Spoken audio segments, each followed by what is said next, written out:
et bienvenue chez Objectif.ca. Mon nom est Luc Parent, je vais être votre formateur aujourd'hui pour parler de réseaux sociaux. On est tous des photographes qui aiment partager nos photos. On fait ça un peu pour ça, hein. Lorsqu'on est photographe, on aime ça que les gens, les autres, voient nos photos et souvent qu'ils les apprécient. Donc, pour les apprécier, pour qu'ils soient belles, vos photos, je pense que c'est important lorsque vous partagez sur les réseaux sociaux de bien dimensionner vos photos pour les réseaux sociaux. Oui, il y a des dimensions à respecter, il y a des façons de faire à respecter. C'est de quoi je veux vous parler aujourd'hui. Donc, l'important, c'est le résultat. Les opinions énoncées dans la formation suivante correspondent à des expériences vécues. Elles ne correspondent pas nécessairement à d'autres opinions. Bien entendu, ce que je vous partage, c'est ma façon de faire, mes expériences à moi que j'ai vécues, mes consultations que j'ai fait sur le web. Oui, il en existe d'autres. Oui, il y a d'autres façons de faire. Si jamais vous les jugez importantes, faites-nous part de vos informations, faites-nous part de vos expériences à vous et ça va nous faire plaisir de les partager à tout le monde. Le contenu de cette conférence est donné à titre purement informatif. Donc, on n'est pas responsable si jamais ça vous cause des problèmes, de quelque nature que ce soit. Les droits d'auteur, il est interdit de reproduire ou de produire sous forme matérielle quelconque, publier ou représenter en public la totalité ou une partie importante de cette conférence sans notre permission écrite, soit Luc Parent ou Hélène Brien ou du objectif. Si jamais vous en avez besoin, si jamais vous voulez le partager, lâchez-nous un petit coup de fil ou bien non, simplement un petit courriel. On va sûrement être capable d'avoir un arrangement pour que vous puissiez en profiter. Pour ceux qui ne connaissent pas, ben, du objectif, le mot le dit, hein, duo, on est deux. Donc, on a des objectifs différents autant dans la vie qu'au niveau du matériel. Hélène, c'est la gestionnaire aussi, formatrice. Hélène donne quelques conférences. Et c'est aussi une photographe passionnée. Donc, si jamais vous communiquez avec duobjectif.ca, c'est sûrement avec Hélène que vous allez communiquer. Quelquefois, c'est moi, mais la plupart du temps, Hélène, c'est son travail justement et elle le fait très bien. Moi, je suis votre formateur, conférencier et bien entendu, photographe passionné aussi. Artiste photographe, pourquoi? Parce que souvent, je vais modifier beaucoup mes photos avec Photoshop. Donc, j'ai mis le mot artiste ici pour rendre ça plus, peut-être plus juste. Donc, duobjectif.ca, ça a été fondé il y a environ 7 à 8 ans.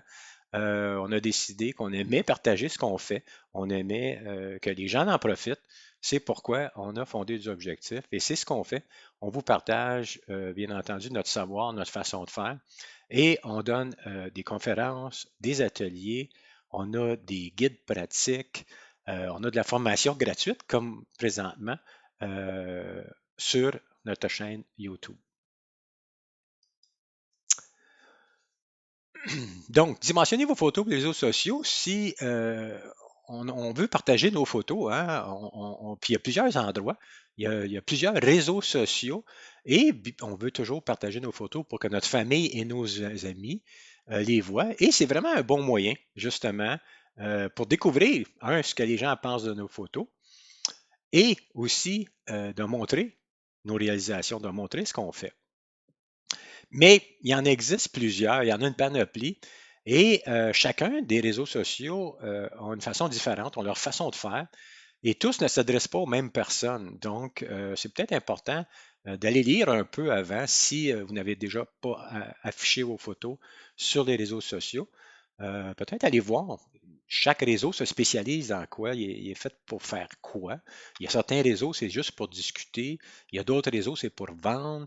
Donc, peut-être jeter un look et aller se renseigner avant de commencer à partager les photos.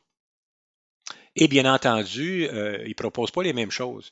Il faut connaître leurs propositions, à savoir euh, au niveau des partages, au niveau des affichages, comment ça fonctionne. C'est de quoi on va parler justement aujourd'hui. Donc, je vous ai mis les plus importants. Oui, il en existe d'autres. Moi, ceux que je connais, ceux que j'ai utilisés ou ceux que j'utilise sont là. Donc, on a Facebook. Donc, partager vos photos avec des amis et des familles, c'est plutôt pour engendrer des discussions. On a Pinterest. Pinterest, c'est pour partager du contenu éducatif ou des exemples. Exemple, si je fais un petit tutoriel comment réaliser telle catégorie photo, ben, je pourrais le partager sur Pinterest plus que peut-être sur Facebook. Instagram, je pense que ceux qui ont 40 ans et moins connaissent bien Instagram. Instagram, c'est fait pour partager vos photos avec des amis et des familles et surtout pour les téléphones intelligents. Justement, on va le voir tout à l'heure pourquoi. C'est souvent à cause du format des photos. Mais la plupart des gens qui sont sur Instagram vont partager justement des événements ou des endroits où ils sont. Donc, c'est pour connaître leur histoire un peu plus. Donc, les photos qui sont partagées là, la plupart du temps, la plupart des photos, ont été réalisées avec un téléphone intelligent. Il y a Flickr. Flickr, qui est quand même plus vieux, je pense, que les autres, si ma mémoire est bonne. On peut partager des photos avec une meilleure résolution. Donc, si pour vous, c'est important d'avoir des photos de haute qualité, je pense qu'un des meilleurs endroits, c'est Flickr. Sa vocation a changé un petit peu. On peut afficher jusqu'à un certain nombre X de photos. Et ensuite, ça devient comme payant. Il faut payer, je crois, pour. On peut même payer pour stocker des photos, faire du stockage sur Flickr. Ensuite, il y a 500px. Encore là aussi, ça, c'est un réseau qui est encore plus vieux. Partager et vendre vos photos. Encore là, je pense que aussi, c'est un réseau où on a des photos de haute qualité, plus que Facebook, Pinterest et Instagram. Et même eux, lorsqu'on va afficher des photos sur 500px, on va avoir un certain contrôle de qualité. Donc, c'est important de bien comprendre, de savoir qu'est-ce qu'ils veulent avoir comme photo pour qu'on puisse les afficher sur 500px. Bien entendu, tous les réseaux sociaux, on doit s'inscrire, on doit rentrer certaines informations à notre sujet pour pouvoir s'inscrire et bien entendu, il y en a qui on peut créer des pages, il y en a qu'on peut simplement afficher du contenu. Donc, chaque réseau est différent.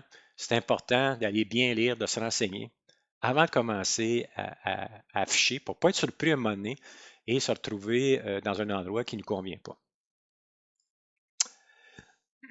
Les réseaux sociaux créent du contenu visuel pour les médias avec une mise en page bien définie. C'est là que le bas blesse un petit peu. On est habitué de faire des photos d'une certaine dimension, d'un certain format. Et lorsqu'on va vouloir les afficher, on peut se retrouver avec certaines complications, certains problèmes d'affichage. Donc, vous devez téléverser vos photos de la bonne dimension pour respecter cette mise en page. Chaque réseau social a différents gabarits pour différentes fonctions, différents endroits dans la mise en page. On a des exemples ici. On a des gabarits pour des photos plus petites, carrées, des genres de photos de profil. On a des affichages plus, je dirais, paysages.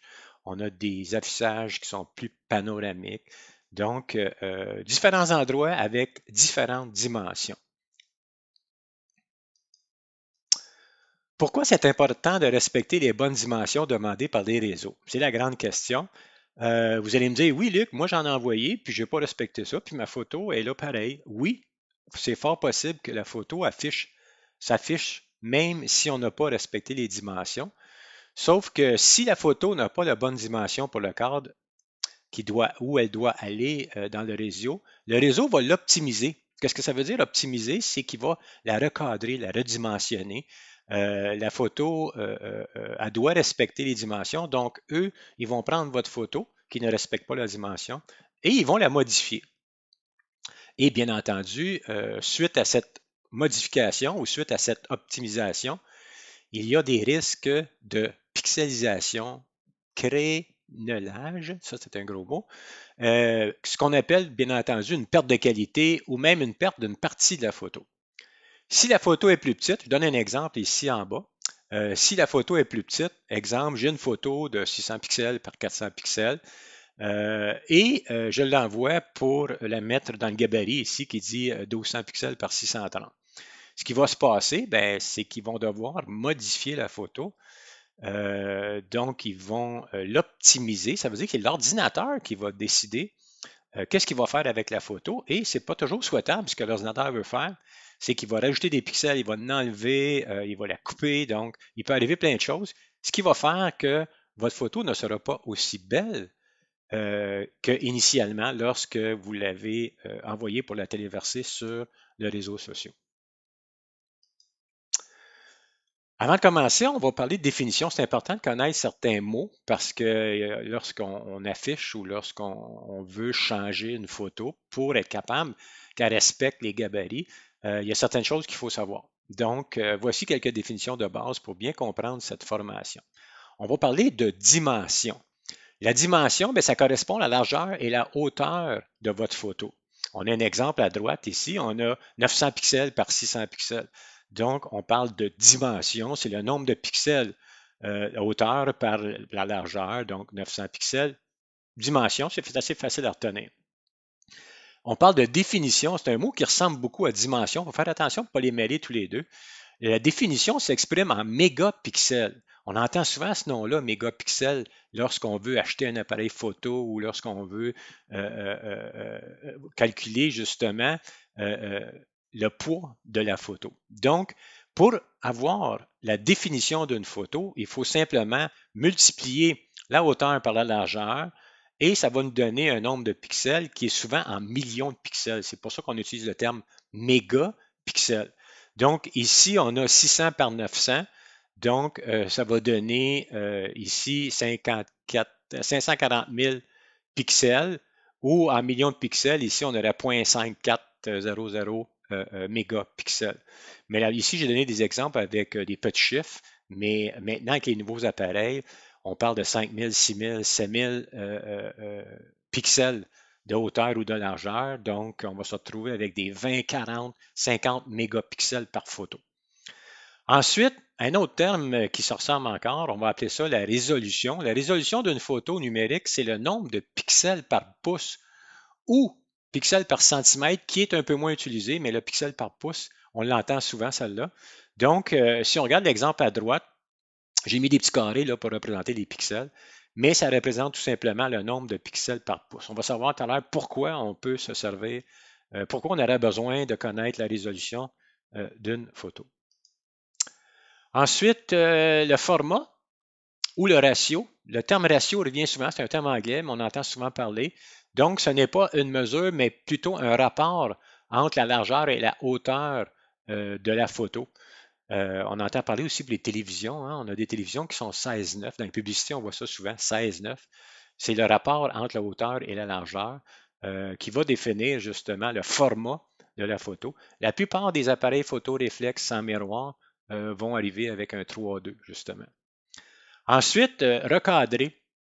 Il y a certaines actions qu'il va falloir peut-être faire sur nos photos pour qu'ils puissent être compatibles avec les gabarits. Donc, recadrer, c'en est une.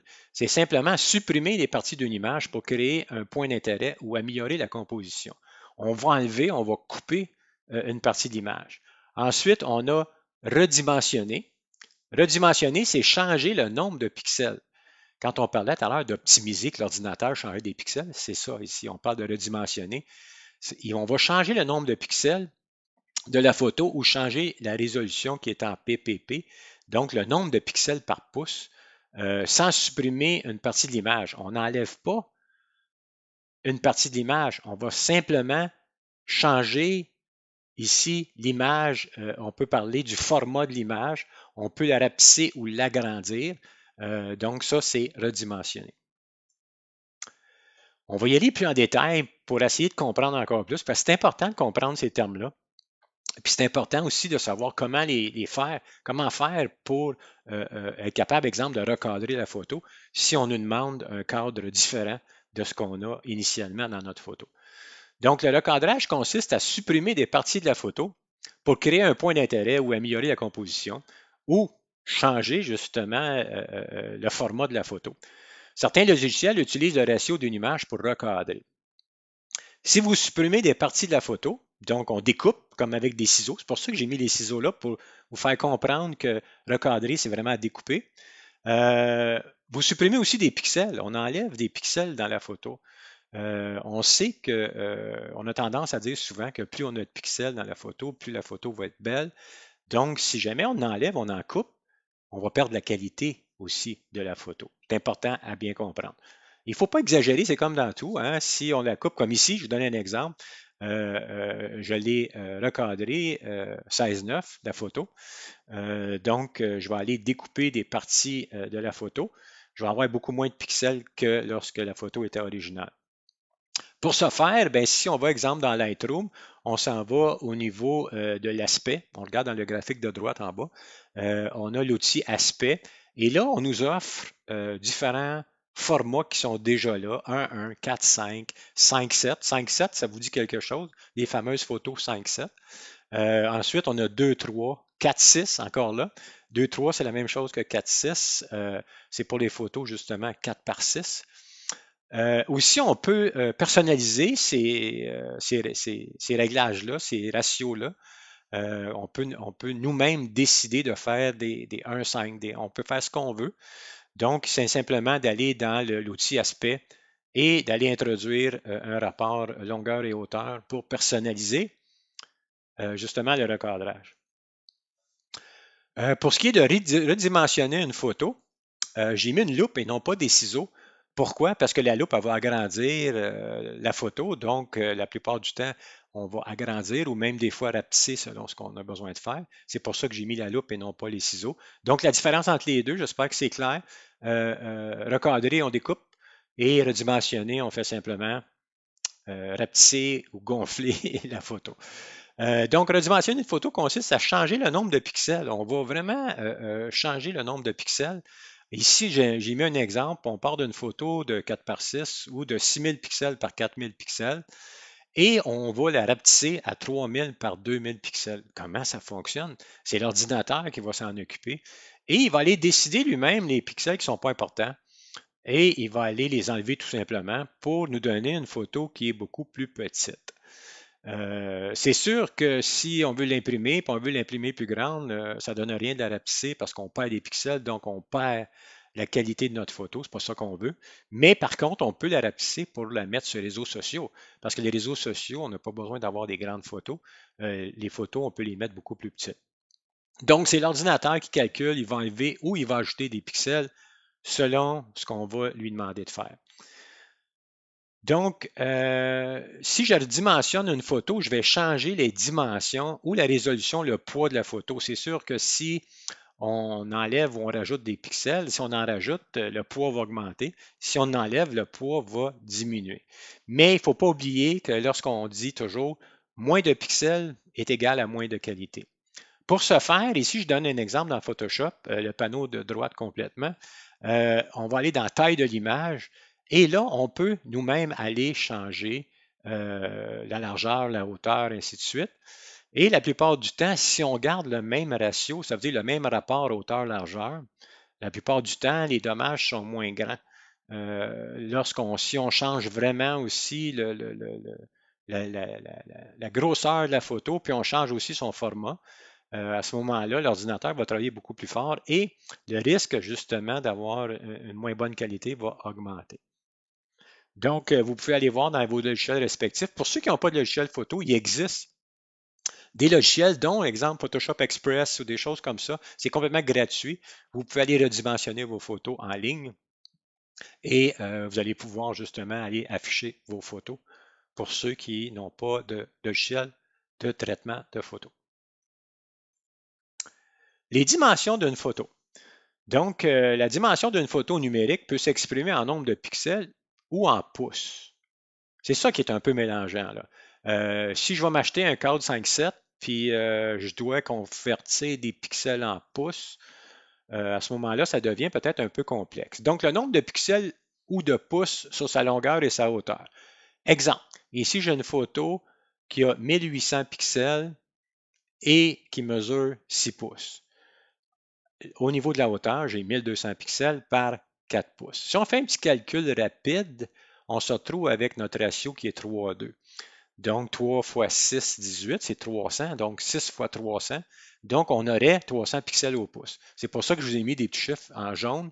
1, 2, 3, pour compter le nombre de pixels. Donc, si j'agrandirais ma photo très, très grande et je compterais le nombre de pixels, ben j'aurais 300 pixels au pouce pour cette photo-là. Donc, la dimension de ma photo ici, si je m'exprime en pixels, est 1800 par 1200 pixels. C'est quelque chose d'assez commun, les pixels. On s'exprime lorsqu'on utilise aussi souvent les logiciels photo. Eux vont s'exprimer souvent aussi en pixels et non pas en pouces. Lorsqu'on parle de pouces, on va parler souvent d'impression. Pour exemple, que notre photo rentre dans le cadre qu'on veut avoir. Si je m'achète un cadre je sais pas moi, 11-18 ou 10-18, ben, je parle en pouces et non pas en pixels. On va voir tout à l'heure comment faire pour convertir, pour être capable de se comprendre. Parce que ce n'est pas toujours évident. La première chose qu'il faut savoir, mon appareil photo, il crée une dimension, il crée une image, puis cette image-là, elle a une dimension déjà quand elle va sortir de l'appareil photo. C'est quoi la dimension de mes photos dans mon appareil photo? Bien, tout simplement, aller voir dans les menus. Exemple, j'ai mis ici qualité d'image chez Canon, les premiers graphiques en haut. Euh, il y a un L avec un genre de triangle blanc.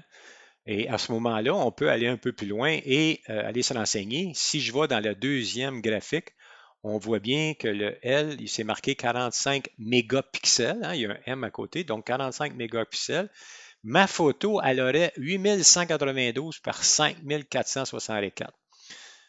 Ça, c'est ce qui sort de mon appareil photo. Et moi, je peux aller dans mon appareil photo et changer ça aussi. Les appareils photo nous offrent différentes dimensions pour nos photos qu'on peut nous-mêmes décider qu'est-ce qu'on veut avoir. Souvent, si c'est juste pour les réseaux sociaux, on n'a pas besoin d'avoir des photos si grandes que ça. On pourrait utiliser un format qui est beaucoup plus petit, avec des dimensions plus petites, et ça ferait vraiment l'affaire. Avec les nouveaux appareils, exemple sans miroir, les téléphones intelligents, tout ce qui est appareil assez récent, on peut aller changer tout ça, on peut changer le ratio, on peut changer à peu près tout ce qu'on veut pour avoir les bonnes dimensions déjà. Donc, quelqu'un qui a un appareil photo qui ne veut pas faire de post-traitement et qui s'en va directement sur Facebook, il pourrait quasiment aller choisir la dimension la plus près possible de Facebook. Et à ce moment-là, il n'y aurait pas grand changement à faire. Mais c'est rare que les deux vont se parler, c'est rare qu'on va avoir les mêmes dimensions, comme exemple au niveau des cadres, au niveau des réseaux sociaux, de placer les dimensions. L'appareil photo a ses propres dimensions et les réseaux, eux aussi, ont leurs propres dimensions. C'est pour ça souvent qu'on va avoir besoin d'un logiciel qui va nous aider à changer, à redimensionner ou à recadrer nos photos. Pour ce qui est Nikon, c'est un peu la même chose. On parle de qualité photo. C'est le graphique d'en bas. On va aller peser sur Information sur le i. Et là, on peut aller dans Qualité d'image. Et ici, celle de droite, là, c'est écrit Normal. Donc, Normal correspond à quoi? Bien là, on peut aller un peu plus loin, aller voir dans notre livre d'information, d'instruction de l'appareil photo. Et ça va nous donner justement les dimensions de notre photo. Ce qui est important aussi peut-être à savoir au niveau des dimensions, au niveau du poids de la photo, bien, plus la photo est grande, plus elle va prendre de place sur les cartes mémoire de notre appareil photo. Donc, pour ceux qui ont des appareils entrée de gamme qui ne veulent pas peut-être prendre trop de place sur leur carte, acheter peut-être 12 cartes là, pour essayer de faire 2-3 jours de. Je m'en vais en vacances, puis j'ai emmené mes 12 cartes pour être sûr d'avoir toute la place. Bien, si vous pensez peut-être juste mettre ces photos-là sur les réseaux sociaux, bien, peut-être choisir une qualité d'image moindre qui va vous laisser beaucoup plus de photos par, par mégabyte ou par espace sur votre carte mémoire. Donc, la meilleure place à aller, comme je disais tout à l'heure, c'est d'aller prendre votre livre d'instruction de votre appareil. Allez voir au niveau de la qualité des photos. Et là, ça va vous donner, avec chaque réglage, là, au niveau de la dimension de la photo. Et souvent, des fois, ils vont parler du poids aussi de la photo. Ça va vous aider peut-être à faire des petits calculs pour savoir, ben, carte mémoire, c'est important, hein, m'en vais en vacances, je pense à faire à peu près tant de photos, j'ai besoin de combien de cartes? C'est peut-être important pour ça d'aller consulter son livre. Souvent, notre livre, ben, il est caché dans le dernier tiroir de la cuisine ou dans le fond de notre boîte de photos. Mais allez voir, ça vaut la peine parce qu'initialement, il faut d'abord connaître justement la dimension des photos pour être capable d'échanger. La définition d'une photo. Je vous parlais tout à l'heure, je disais que le terme se ressemblait beaucoup de résolution, définition, ainsi de suite. Mais définition, ce n'est pas quelque chose qu'on va utiliser souvent. La définition ou le poids de la photo s'exprime en mégapixels et correspond au nombre total de pixels qui composent votre photo. Pour connaître cette valeur, il faut multiplier la hauteur par la largeur.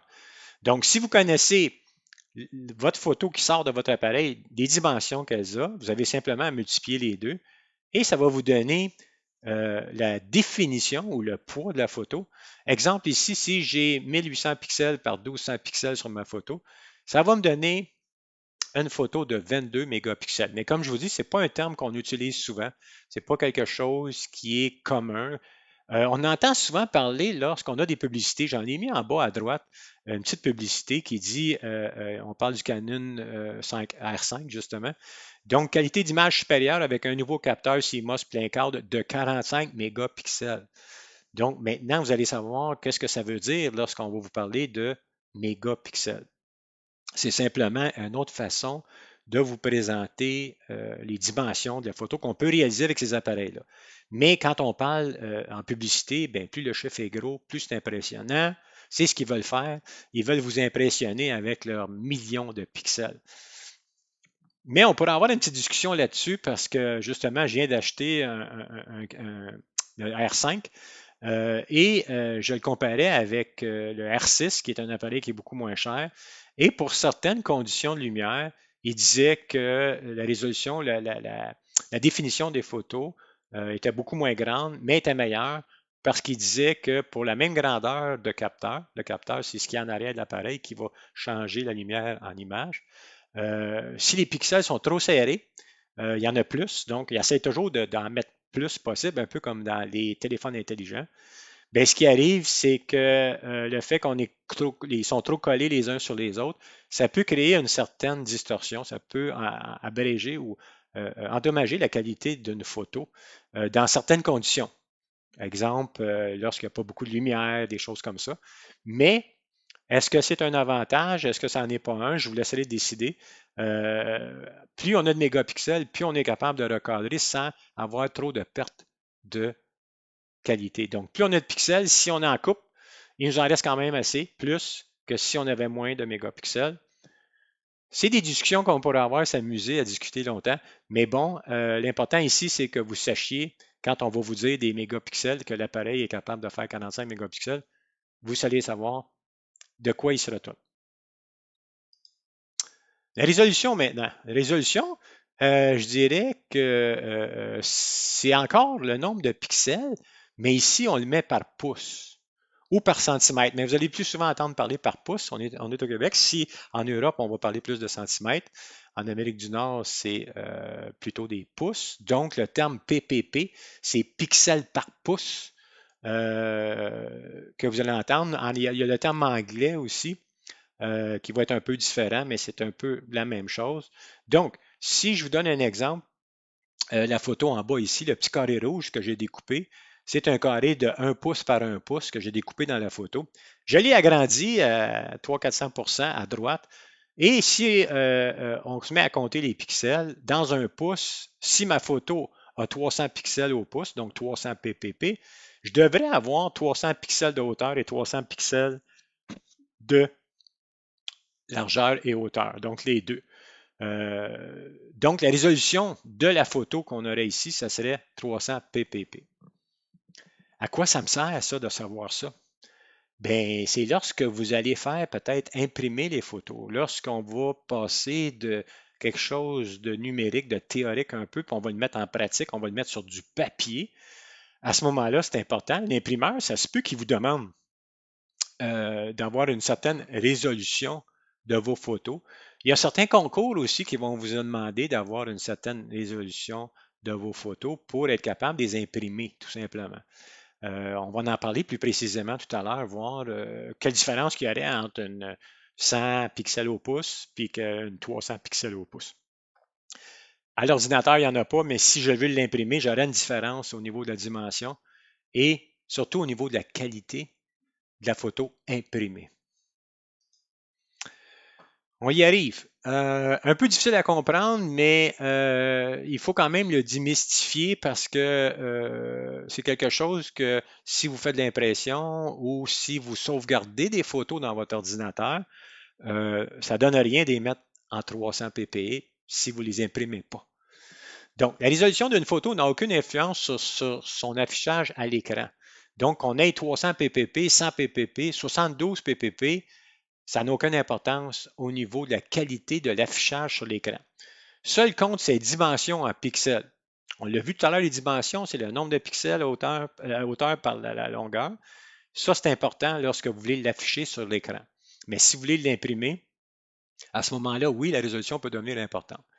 Donc, la résolution est utile seulement au moment de l'impression pour déterminer quelle sera la qualité et la taille de l'image sur le papier. Si je veux imprimer une photo 8 par 10, je dois avoir un certain nombre de pixels pour que lorsque je vais l'imprimer, que ma photo elle ait 8 par 10. La grandeur d'une photo sur un écran va varier en fonction des dimensions de la photo. Donc, dimension, on parle plus de hauteur et largeur. Donc, le nombre de pixels en hauteur et en largeur. Et de la résolution de l'écran. Un écran, quand vous regardez votre écran, elle peut être très, très grande, elle peut être très, très petite. L'important, c'est de savoir comment elle a de pixels au pouce. La plupart des écrans maintenant ont à peu près 100, je dirais 100 ppp, donc 100 pixels au pouce. Et, mais ça n'a rien à voir avec justement la résolution lorsqu'on veut imprimer. Mais c'est pour ça souvent que lorsqu'on prend une photo de 100 par 100, exemple, je prends une photo 100 pixels par 100 pixels, elle va mesurer 1 pouce par 1 pouce sur un écran qui a 100 ppp. Mais si je l'imprime en 300 ppp, elle va être 3 fois plus petite. Pour que ce que je vais avoir plus de points dans un pouce. Je vais avoir une meilleure qualité, mais elle va être plus petite. Donc, ça va influencer la dimension de la photo sur l'écran, mais ça va influencer la qualité et la dimension de la photo lorsqu'on va imprimer. On entend souvent le terme 72 ppp. Ben, c'est des photos Internet. Ils vont voir souvent, ils vont dire ah, mets tes photos 112 ppp si tu veux les mettre sur Internet. Anciennement, les premiers écrans qui ont sorti cathodiques avaient 72 ppp. C'est pour ça qu'ils disaient de mettre les photos 72 ppp et ça donne absolument rien de les mettre plus grosses. Surpris? Moi aussi, j'étais surpris, mais si on vérifie. Pour les sceptiques, et j'ai dû faire le test moi-même parce que je ne croyais pas. Donc, j'ai pris une de mes photos. Et j'ai fait la sauvegarde de la photo. Je lui ai donné des dimensions, 920 par 1080, et je l'ai sauvegardé à 100 ppp. Et après ça, j'ai pris la même photo avec les dimensions, puis là, je l'ai mis à 300 ppp. On n'a pas imprimé, là. On va simplement l'avoir à l'écran. Ensuite de ça, j'ai fait un test d'information. Donc, j'ai cliqué sur la photo et je lui ai demandé de me sortir les informations de chaque photo. Si on regarde chaque photo, mais à côté des photos, ce qui est l'information, ce qui est encadré en rouge. Donc, j'ai une photo à 100 ppp, puis j'ai une photo à 300 ppp. Les deux pèsent le même poids. Surprenant, mais vrai. Donc, 566 kilooctets de poids de la photo. On ne parle pas de mégapixels ici, hein? La photo est tout petite. Donc, on parle plutôt de kilooctets. C'est étrange, mais c'est comme ça. Donc, pour ce qui est de l'affichage, ça ne donne rien de justement mettre les photos en. Moi, je les mettais toujours en 300 ppp. Je me disais, ah, je vais mettre ça sur Facebook, 300 ppp, mes photos vont être plus belles. Et non, ça ne fonctionne pas comme ça. Donc, souvent, simplement mettre vos photos en 100 ppp parce que la plupart des écrans où ils vont être affichés vont avoir justement 100 ppp. Mais si vous voulez l'imprimer, oups, là, ça va être vraiment différent. La photo n'aura pas la même dimension et n'aura pas justement le même poids et la même dimension, la même qualité, c'est-à-dire, et la même dimension. Mais pour ce qui est d'afficher à l'écran, c'est tout du pareil au même. Surprenant, mais vrai. La résolution nous indique la qualité d'image. Plus il y a de pixels dans un pouce, plus l'image sera belle à l'impression. C'est pour ça que si vous pensez imprimer une photo, là, ça serait important d'augmenter le nombre de pixels au pouce, de mettre ça à 300 ppp. Le format maintenant, ce qu'on appelle le ratio, c'est un mot qui va revenir souvent, le ratio, c'est un nom anglais, mais en français, on dit que c'est le format de la photo. Le format de la photo, c'est le rapport entre le nombre de pixels horizontaux et le nombre de pixels verticaux. On réduit ça au dominateur commun. Si une photo a une dimension de 2000 par 2000 pixels, donc 2000 de haut par 2000 de haut, c'est ça, par 2000 de large, alors son format serait de 1,1. 2000, 2000, 1,1, hein? Dominateur commun, c'est 1,1. Et si elle a une dimension de 2000 par 3000 pixels, alors son format sera changé à 3,2. Il y en existe plusieurs. On peut même décider nous-mêmes des dimensions qu'on veut mettre, mais c'est important de le comprendre parce qu'on va vous en parler souvent. On va vous le demander souvent. Lorsqu'on va, exemple, lorsqu'on va vous demander une photo pour un concours, lorsqu'on va vous demander une photo pour les réseaux sociaux, de connaître justement le ratio, ça peut être un avantage justement. Lorsqu'on veut redimensionner les photos aussi, de garder le même ratio, ça va être plus facile à l'ordinateur, vous allez avoir des photos de meilleure qualité. On a à droite complètement le 16:9 qui correspond à nos télévisions. Et la plupart du temps, un petit truc, c'est des photos de paysage qu'on va justement mettre plus en long. Il y a certains réseaux sociaux qui vont fonctionner avec des photos presque carrées, donc des photos cellulaires qui auront, par exemple, 4:3. Vous allez en entendre parler un petit peu, donc c'est important de connaître, de bien savoir c'est quoi le ratio ou le format d'une photo. Pour connaître votre appareil photo, il fait quoi? La photo qui sort de l'appareil photo, c'est quoi? Bien, ça correspond souvent à la dimension du capteur ou le format du capteur. La plupart des appareils réflexes, comme ici, on a un 5D Mark IV réflexe, c'est un 3.2.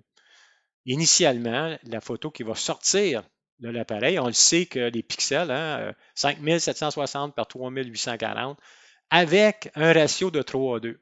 Ça fait beaucoup de choses à comprendre, mais à force d'essayer de comprendre, vous allez voir, ça vient quand même assez vite. Puis c'est un peu toujours à peu près la même chose. Comment savoir mon capteur, quel ratio ou quel format il a? Encore là, on va aller dans notre fameux livre d'instructions qu'on pensait qu'il ne nous servait pas à grand-chose, qui était trop compliqué, mais peut-être aller vérifier, aller chercher le format de notre capteur. Mais je vous le dis, si vous avez un réflexe en miroir, la plupart du temps, c'est des 3:2.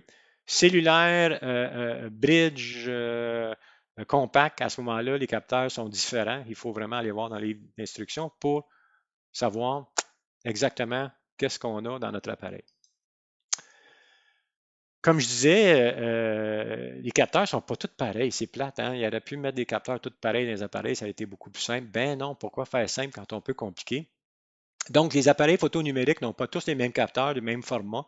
Ce format s'exprime en rapport hauteur-largeur, bien entendu.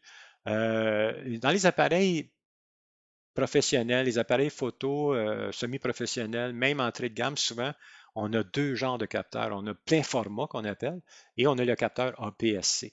Mais les deux ont un rapport ou un format 3:2. Ensuite, on parle de bridge compact cellulaire. On va parler de 4:3 ou 1 pouce. Ensuite, certains appareils récents, les téléphones intelligents, permettent de changer le format. On peut demander à les appareils récents de dire, ben, fais-moi un 16:9 au lieu d'un 3:2, ou fais-moi donc 1 pouce par 1 pouce, ou ainsi de suite. Allez voir dans votre appareil, il y a certaines fonctions qui nous permettent de demander à l'appareil de modifier justement le format pour convenir à ce qu'on veut faire. Exemple, je décide de faire des photos de paysage une journée. Bien, mes photos, je veux peut-être qu'il y ait 16:9. Donc, je vais changer la fonction dans mon appareil, le réglage, et lui demander de dire, fais-moi juste des photos 16:9. Compliqué, je vais vous simplifier la tâche tout de suite. Donc, il existe des outils pour vous rendre la tâche beaucoup plus facile. Il y a des calculateurs de format. Yes, on n'a pas besoin de se casser trop la tête pour essayer de deviner ou de comprendre ou de convertir nos photos, de redimensionner nos photos. Donc, on peut aller sur Internet et demander de faire calculer le format ou le ratio. Il y en a beaucoup plus en anglais, c'est plate, là, mais c'est un peu comme ça, Internet. Donc, ici, on a un exemple où est-ce qu'on peut rentrer soit le format ou soit les dimensions et il va nous donner l'opposé. Donc, si je rentre les dimensions, il va me donner le ratio ou le format. Et si je rentre le format, bien, il va me donner le nombre de pixels. Puis en haut, bien, il me donne souvent, comme ici, on a un format 16:9. Donc, c'est 16 par 9. Et là, j'ai des choix. Je peux avoir plusieurs choix aussi au niveau des pixels. Donc, si je veux convertir ou changer ma photo pour la mettre en 16:9, bien, il va me donner des choix des pixels ici avec plusieurs. Je vais cliquer sur une des deux petites flèches et je vais avoir plusieurs choix pour être capable de moi-même, dans mon logiciel photo, redimensionner la photo. Donc, calculateur de dimension, calculateur de format, ratio calculator en anglais, vous allez avoir plusieurs informations. Celui que je vous ai mis là, je trouve que c'est un qui est du plus facile, hein, qui est des plus, justement, il va nous donner l'information qu'on a besoin. Il y en a qui sont un peu complexes, là, ça prend beaucoup d'informations, mais celui-là, je trouve qu'il est assez simple à utiliser. Donc, calculateaspectratio.com, c'est un endroit, moi je l'ai dans mes favoris. Lorsque je suis un peu mêlé, ben, oups, je m'en vais là, puis je fais mes calculs pour voir qu'est-ce que ça donne. On est rendu à la petite pause. Normalement, ici, on va répondre aux questions, mais là, présentement, on est en enregistrement. Donc, si jamais vous avez des questions, si jamais ce n'est pas clair, gênez-vous pas, vous pouvez communiquer avec nous autres, objectif.ca. Donc, venez sur notre site ou nous envoyer un petit courriel, info@commercialdusobjectif.ca. Ça va nous faire plaisir de vous aider. Et en passant, ben, je voulais vous parler de mes guides pratiques. J'ai réalisé plus de 13 guides pratiques pour vous aider à réaliser des meilleures photos. Donc, si on clique sur le lien, on s'en va sur mon site. On va mettre pleine page et voilà. Donc, vous allez sur mon site, vous allez sous guide pratique et meilleurs endroits pour faire la photo à Montréal, un guide qui est super le fun parce que justement, on ne veut pas perdre notre temps. On veut aller se promener à Montréal peut-être puis réussir des bonnes photos tout de suite. Ceux qui aiment faire du portrait, qui n'ont pas le matériel peut-être nécessaire pour faire un studio, on est capable de réaliser des portraits avec un minimum de matériel. Tout ce que vous devez savoir pour la photographie d'oiseaux, ceux qui aiment les oiseaux, j'ai fait de la photo, j'en fais encore un peu, mais je me suis spécialisé dans la photo d'oiseaux pendant à peu près une quinzaine d'années. Donc, j'ai fait le tour des États-Unis. Il y a beaucoup de belles photos, beaucoup d'informations, beaucoup de trucs et astuces aussi pour vous aider. New York, on est allé plusieurs fois à New York, on a des ateliers là-bas. Si jamais ça vous tente d'aller faire un tour New York, vous voulez encore là avoir les meilleurs endroits, ça vous prend ce guide-là. Même chose pour la photo d'automne. J'adore faire la photo d'automne. Donc, j'ai répertorié les meilleurs endroits. J'ai consulté tous mes amis et je leur ai demandé les meilleurs endroits. Paysage d'hiver, photos d'hiver. Donc, si ça vous tente d'essayer, de ce temps-ci, il fait super beau, il y a beaucoup de neige. Donc, ça vous tente d'aller essayer faire un peu de paysage d'hiver. Ce guide-là va vous expliquer comment. Photo de rue, photo urbaine de nuit, un petit guide qui fonctionne très bien, un de mes meilleurs vendeurs, Photoshop pour les photographes. Au lieu d'essayer d'apprendre Photoshop au complet pour utiliser seulement une petite partie, je vous explique tout de suite moi ce que j'utilise, les plus populaires, les fonctions les plus populaires dans Photoshop. Donc, tous des petits trucs et astuces pour accélérer le processus. Photographier téléphone intelligent. Meilleurs endroits à Montréal pour la nuit aussi. Et je suis en train de le terminer justement, maîtriser la photo de paysage. Là, il y a 27 pages, mais l'autre, le prochain qui s'en vient, il y a 80 pages, il est beaucoup plus complet. Donc, simplement, commandez votre petit guide. Ensuite de ça, lorsque nous, on va recevoir la commande, on vous envoie une facture. Et lorsque vous avez payé la facture avec Accéder, on vous fait parvenir votre guide. Vous ne le regrettez pas, il y a beaucoup d'informations dans les guides pratiques. On va revenir à nos moutons. Donc, guide pratique, si jamais vous voulez être capable de relire, de le garder avec vous, de le mettre peut-être même l'imprimer, de le mettre dans votre sac photo. Exemple, les meilleurs endroits à Montréal, ben, je vous le dis, ça vaut vraiment la peine. Les réseaux sociaux, on tombe dans le vif du sujet. On va commencer avec notre ami Facebook. C'est quand même un des plus populaires. Donc, lorsque vous désirez publier une photo de couverture, modifier votre photo de profil ou afficher une publication, vous devez respecter les gabarits suivants. Vous avez vu, hein? Il y a couverture, photo de profil, publication. Donc, c'est important de bien savoir où vous voulez mettre votre photo et d'essayer de respecter les dimensions du gabarit de l'endroit où vous voulez mettre votre photo. On a des bels exemples ici. On a la photo couverture, où est-ce qu'il y a le pont, justement. Le pont Champlain, si jamais vous voulez faire cette photo-là. L'île des Sœurs, en dessous du pont Champlain, le soir. Bel endroit pour aller réaliser des belles photos. Donc, on appelle ça une photo de couverture. On le voit bien, c'est marqué en dessous du pont, près du pont, c'est marqué changer la photo de couverture. Bien, la photo de couverture, elle doit avoir 851 pixels par 315 pixels. Quand je vous disais tout à l'heure, ça ne donne rien si vous voulez mettre des photos sur Facebook, d'avoir des grosses photos. Regardez, là, mon appareil, moi, il fait 8000 pixels par 4000 pixels. Ici, j'ai besoin de 851 par 315. Donc, ça sert à rien de faire des grosses photos si vous ne pensez pas les imprimer un jour ou vraiment faire du post-traitement avec vos photos, là. Simplement, si vous voulez passer de l'appareil et afficher tout de suite, vous avez simplement besoin de changer la dimension des photos. Donc ici, photo de couverture 851-315. Et la photo de profil, c'est ma photo. Donc, on va identifier la personne de la page en conséquence. Donc ici, on appelle ça une photo de profil 170 par 170. Si jamais je ne mets pas ces dimensions-là, ben, ça se peut que mon nez soit beaucoup plus long ou que j'ai des plus grandes oreilles. Mais c'est pour ça qu'on va essayer de toujours avoir les mêmes dimensions que le gabarit que Facebook nous demande. Lorsqu'on veut afficher les photos comme telles, les photos qu'on va partager, donc on peut mettre des photos carrées de 1200 par 1200. Oups, vous voyez, sont un peu plus grandes ces photos-là, donc ils vont être de meilleure qualité. On appelle ça d'afficher des photos lorsqu'on veut mettre dans un affichage standard, là. Ensuite, qu'il soit vertical ou horizontal, c'est un peu la même chose. Donc, c'est 1200 pixels par 630 pixels. C'est des photos qui sont un peu plus presque pas paysage, je dirais, mais ici, on a le ratio, là, si on calcule, on a 2 par, ouais, à peu près 2 par 4, 2 par 3,5. Donc, c'est quasiment un 3:2. Quand je vous disais tout à l'heure, votre appareil fait du 3:2, mais Facebook il aurait pu faire ça simple, il aurait pu dire on va mettre ça 3:2, mais non. Il faut vraiment utiliser un logiciel pour convertir les photos. Bien entendu, plus la dimension se rapproche de ce que Facebook demande, moins votre photo va être changée. L'album, dans Facebook, on a des albums et pourquoi, je ne sais pas, mais partout, on dit que les photos des albums sont de meilleure qualité que les photos dans les affichages standards, dans le fil d'actualité qu'on appelle. Donc, si vous voulez partager des photos puis qui restent les plus belles possibles, ben peut-être aller les mettre dans l'album.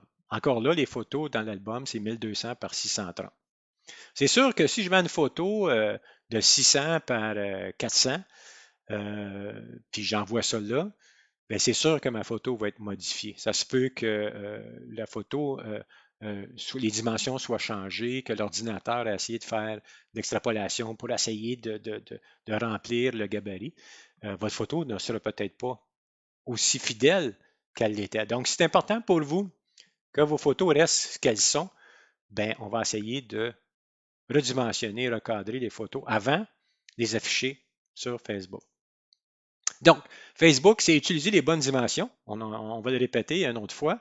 Ensuite, Facebook va toujours compresser vos photos. Quoi que vous fassiez, Facebook va toujours compresser les photos. Donc, il va toujours y avoir des petits changements. Moi, je m'aperçois que mes photos sur Facebook sont toujours un petit peu plus foncées. Donc, je vais les pâlir un petit peu avant de les envoyer. Est-ce que c'est mon ordinateur? Est-ce que c'est eux autres? Est-ce que c'est vérifiez, faites des essais, puis vous allez voir s'il y a des différences avec vos photos. Des fois, on peut corriger manuellement.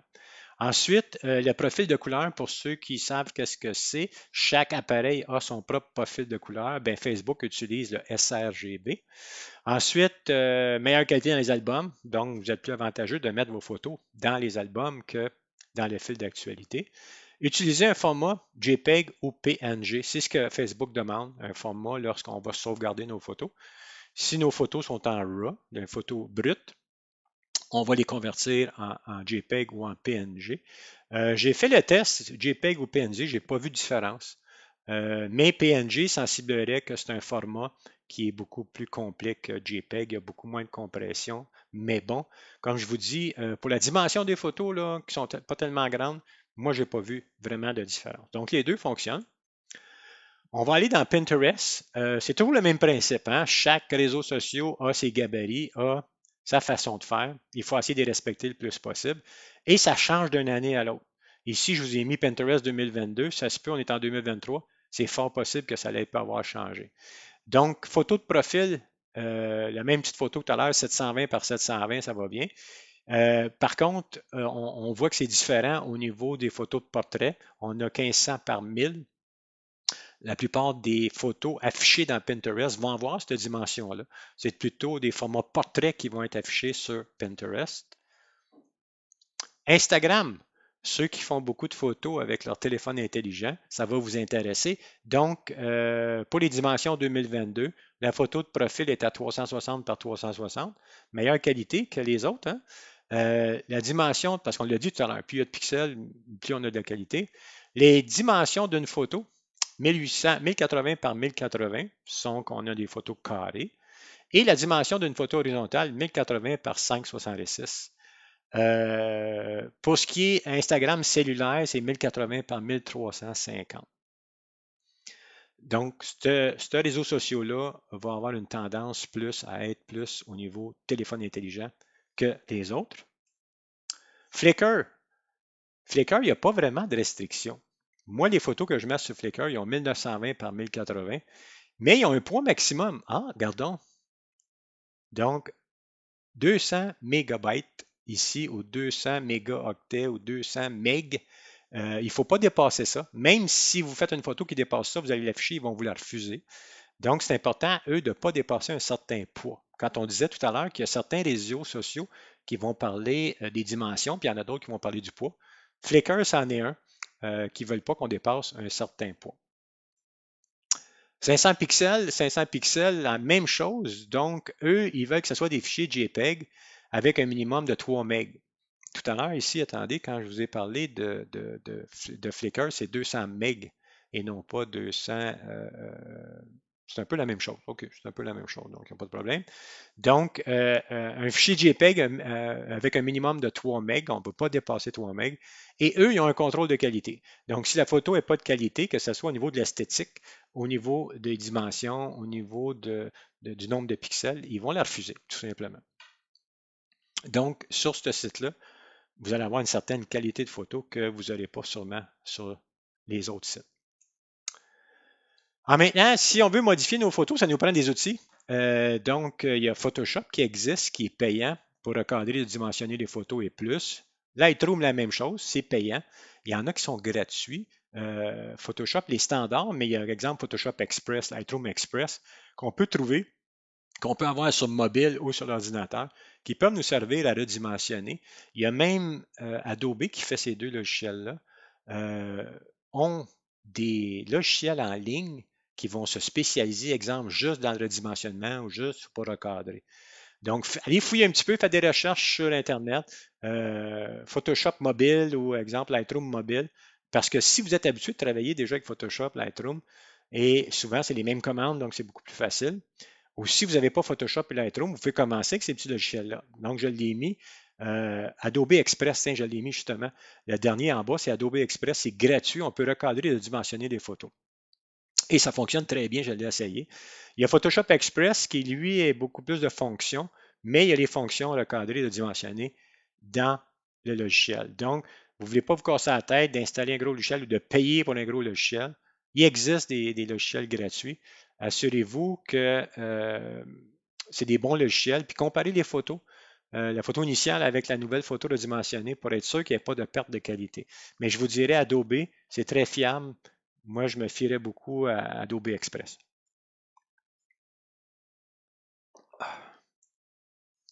Donc, si je vais dans Photoshop, je vais utiliser l'outil recadrer. Et rendu là, encore une fois, on m'offre différents formats d'origine qui sont déjà là. On voit les formats là, 4, 5, 5, 7, 2, 3, 16, 9. Et je peux moi-même insérer des dimensions qui sont déjà là, comme ici, là, j'ai photos du club vertical, du club horizontal, Facebook.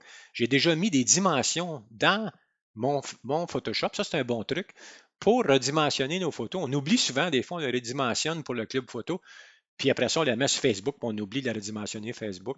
Donc, en ayant déjà des dimensions prédéfinies qu'on appelle, on peut aller simplement cliquer dessus et ça va automatiser la fonction, ça va être beaucoup plus facile. Donc, c'est des recadrages prédéfinis ou des redimensionnements prédéfinis qu'on peut mettre dans Photoshop. On a beaucoup plus dans Photoshop que dans Lightroom.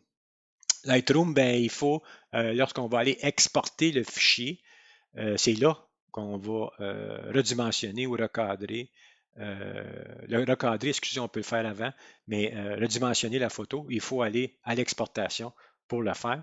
Beaucoup moins de choix qu'avec Photoshop, mais il y en a quand même assez. On peut en personnaliser, je pense, 4. Donc, un scénario. Je veux changer ma photo de couverture sur Facebook. 851 par 315. Donc, je dois changer ma photo pour les dimensions 851 par 315. Ça va être affiché sur un ordinateur, donc je vais spécifier au logiciel de mettre 100 ppp de ma photo parce qu'il y a souvent un endroit où vous devez insérer le nombre de pouces, de points par pouce ou de pixels par pouce. C'est plutôt points par pouce, désolé. Donc, je vais devoir recadrer ma photo 3.2 ou à utiliser un personnalisé là, pour la mettre vraiment 3.2 et sauvegarder en format JPEG et téléverser ma photo sur Facebook. Donc, moi, souvent, je me suis fait une petite liste comme ça au début pour me retrouver, pour dire qu'est-ce qu'il faut que je fasse, il ne faut pas que j'oublie. Et lorsqu'on va en faire plusieurs, lorsqu'on va en afficher plusieurs, ça va devenir un automatisme. Ou on peut personnaliser déjà ces données-là dans Photoshop ou les logiciels qu'on va utiliser. À ce moment-là, ça va être beaucoup plus facile. Donc, un petit résumé. Différents réseaux sociaux, différentes dimensions. Donc, la même photo, on ne peut pas l'afficher sur Instagram et après ça sur Facebook. Il va falloir faire une photo pour Instagram, une photo pour Facebook. C'est plus long, oui, mais le risque que vos photos soient endommagées ou différentes va être vraiment réduit. Recadrer et dimensionner n'est pas la même chose. Hein. Il y en a un qui c'est découpé, puis l'autre c'est la loupe. Un c'est des ciseaux, puis l'autre c'est la loupe. La dimension, le nombre de pixels ou de pouces sur la longueur et sa hauteur. Donc, une dimension, c'est plus la hauteur. C'est des choses qu'on est habitué, en dimension, hauteur, largeur. Ensuite, vous devez connaître les dimensions des photos à la sortie de votre appareil photo. C'est important d'aller voir pour savoir où est-ce qu'on part. Si on veut se rendre à quelque part, il faut savoir d'où est-ce qu'on part. La définition est le poids total de la photo, le fameux 45 mégapixels qu'on a vu tout à l'heure. Ce n'est pas un terme qu'on utilise souvent. C'est bon de le connaître, mais bon, on ne l'utilise pas souvent. Le format, ça c'est important. Le format est le rapport entre le nombre de pixels horizontaux et le nombre de pixels verticaux. Ça rapporte souvent avec le capteur, comme j'ai dit tout à l'heure. Si mon capteur est 3.2, mais mon format va être 3.2. La résolution, c'est le nombre de pixels par pouce au pixel au centimètre. Ça, c'est important de le connaître si jamais on désire imprimer. Et la résolution d'une photo n'a aucune influence sur son affichage. Seul compte ses dimensions en pixels. Donc, si ma photo elle a 100 pixels par 100 pixels et que mon écran d'ordinateur a 100 pixels de résolution, ma photo va avoir 1 pouce par 1 pouce affiché sur mon écran. Il existe des logiciels pour transformer vos photos gratuitement. Donc, pour ceux qui ne désirent pas justement avoir des gros logiciels pesants pour simplement recadrer ou dimensionner, il existe des logiciels pour le faire. Il y en a une multitude. Mais comparez les deux photos lorsque vous avez terminé pour être sûr que la photo, souvent, n'a pas été altérée, endommagée ou que vous voyez une différence. Prenez un copier-écran. Je vous ai mis des petits raccourcis justement pour chaque réseau social, mais vous pouvez faire des recherches. Moi, je rentre souvent dimension des photos pour Facebook 2023, puis là, à ce moment-là, assurez-vous justement si vous faites des recherches que c'est 2023, parce que s'il y a beaucoup de sites qui en ont parlé dans 2020, en 2018, ça se peut que ce ne soit pas les mêmes dimensions. Donc, assurez-vous que c'est 2023. Et si vous affichez plus sur un que sur l'autre, un coup, vous allez avoir les dimensions, peut-être vous faire des petites notes, les mettre de côté. Ensuite, les rentrer dans vos réglages prédéfinis de votre logiciel pour être capable de les faire automatiquement. C'est terminé. Juste aussi en passant pour vous dire que du objectif, on peut vous rendre votre expérience photo beaucoup plus agréable. C'est notre but. C'est ce qu'on veut faire. On veut que vous réussissiez des plus belles photos. Donc, on peut vous aider à comprendre votre appareil photo, bien entendu, réaliser des meilleures photos, être plus créatif et découvrir une nouvelle catégorie photo. Si jamais vous voulez vous lancer peut-être dans la photo de paysage avec un grand angle, et est-ce que ça vaut la peine que je m'achète un grand angle, tout ça? Bien, des fois, passer 1 heure, moi, je peux vous faire des démonstrations. Vous pouvez même, si vous êtes la même marque d'appareil photo. Je peux même vous prêter mon appareil photo pour voir ce que ça donne, une photographie de paysage grand angle. Des fois, c'est rendu assez cher, les objectifs. Donc, peut-être les essayer avant. Donc, 45 bien investi pour 1 heure pour venir voir dans votre catégorie photo si ça va vous plaire. Ensuite, on fait aussi d'évaluation photo. Si jamais vous voulez avoir une petite idée de vos photos, vous voulez envoyer un concours, un exemple, et vous n'êtes pas sûr en 2 ou 3 ou 4 photos, je peux vous donner des lignes guides, des façons peut-être de vous orienter pour vous aider à faire des choix. Et, bien entendu, mieux utiliser vos logiciels photo. Donc, j'utilise surtout les logiciels Adobe. Je connais un petit peu les autres, mais Adobe, les Photoshop, Lightroom, vous voulez avoir des raccourcis, des façons de faire beaucoup plus rapides, que ça soit plus agréable pour vous, on peut vous aider. Sinon, ben, allez faire un tour YouTube, on est sur Flickr, on est sur Facebook, on a notre site web duobjectif.ca ou par courriel info@duobjectif.ca. On est là pour vous aider et, comme pour me répéter, essayez de rendre votre expérience photo beaucoup plus agréable. Avoir plus de sourire quand vous allez regarder vos belles photos. Donc, merci beaucoup de votre participation en espérant que ça vous a aidé à comprendre certaines façons de faire pour que vos photos soient plus belles sur les réseaux sociaux. Salut, à la prochaine. Revenez sur notre chaîne YouTube. N'hésitez pas à me donner un petit like que vous aimez ce que je fais et des commentaires aussi peut-être. Envoyez un petit commentaire, ça me fait plaisir. Donc, si jamais vous avez des questions, je n'ai pas répondu peut-être à certaines questions que vous avez, gênez-vous pas pour nous faire parvenir les questions. Ça va nous faire plaisir d'y répondre gratuitement. Donc, je vous souhaite des meilleures photos et je vous souhaite beaucoup de partage sur les réseaux sociaux. Au revoir.